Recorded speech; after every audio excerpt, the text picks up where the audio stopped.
नमस्ते साथीहरू। आज चाहिँ हामी बीबीएस फर्स्ट इयरको फिनान्शियल एकाउन्टिङको इम्पोर्टेन्ट च्याप्टरहरूको बारेमा चर्चा गर्नेछौँ।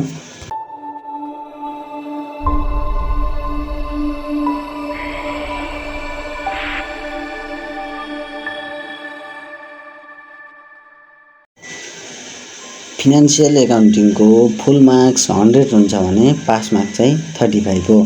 फिनान्शियल एकाउन्टिङमा न्युमेरिकल एराउन्ड 70 मार्क्सको सोध्छ भने थ्योरी एराउन्ड 30 मार्क्सको सोध्ने गर्दछ। बीबीएस फर्स्ट इयरको एक्जाम यही साउनको 18 गतेदेखि हुने भएको छ। आई होप हजुरहरूले एक्जामको तयारी राम्ररी गरिरहनु भएको छ होला। यदि फिनान्शियल एकाउन्टबाट के पढ्ने, कसरी पास हुने, इम्पोर्टेन्ट च्याप्टर कुन हो भनेर अन्यलमा पढिरहनु भएको छ भने स्पेसल्ली यो भिडियो चाहिँ हजुरहरूको लागि हो। एकाउन्टको लङ क्वेसनमा चाहिँ म्याक्सिमम सोध्न सक्ने चान्सेस भनेको क्यास फ्लो स्टेटमेन्ट हो। क्यास फ्लो स्टेटमेन्ट चाहिँ दुईटा मेथड छ, एउटा इन्डाइरेक्ट र एउटा डाइरेक्ट मेथड छ। यसको तयारी गर्दाखेरि मेनली चाहिँ डाइरेक्ट मेथडलाई फोकस गर्ने। पास्ट इयरका क्वेसनहरूमा पनि इन्डाइरेक्ट भन्दा बढी चाहिँ डाइरेक्ट मेथड सोधिरहेको पाइन्छ।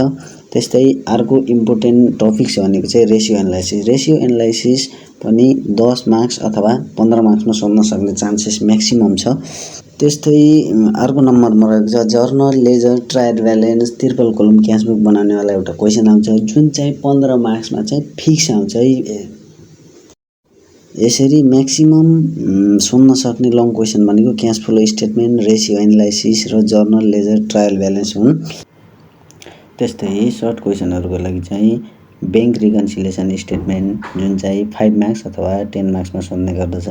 त्यस्तै एकाउन्टिङ फर मेटेरियल च्याप्टरबाट लिफो, फिफो, जुन चाहिँ 10 मार्क्सको लागि अत्यन्तै महत्त्वपूर्ण छ।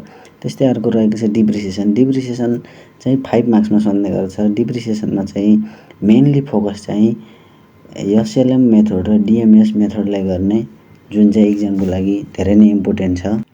2 मार्क्सको क्वेसनको लागि opening closing entries, accounting equation, subsidiary book, subsidiary बुकभित्र चाहिँ हामीले purchase book, purchase return book, sales return book पढ्छौँ। त्यस्तै notes payable, provision for bad debt, account receivable, यतिबाट तयारी गरेर जानुहोला।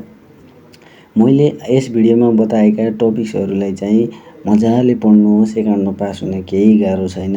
मैले लगभग कभर अप हुने न्युमेरिकल इम्पोर्टेन्ट च्याप्टरहरूको बारेमा बताइसकेको छु। यति मजाले पढ्नु होला, मजाले पास हुन्छ।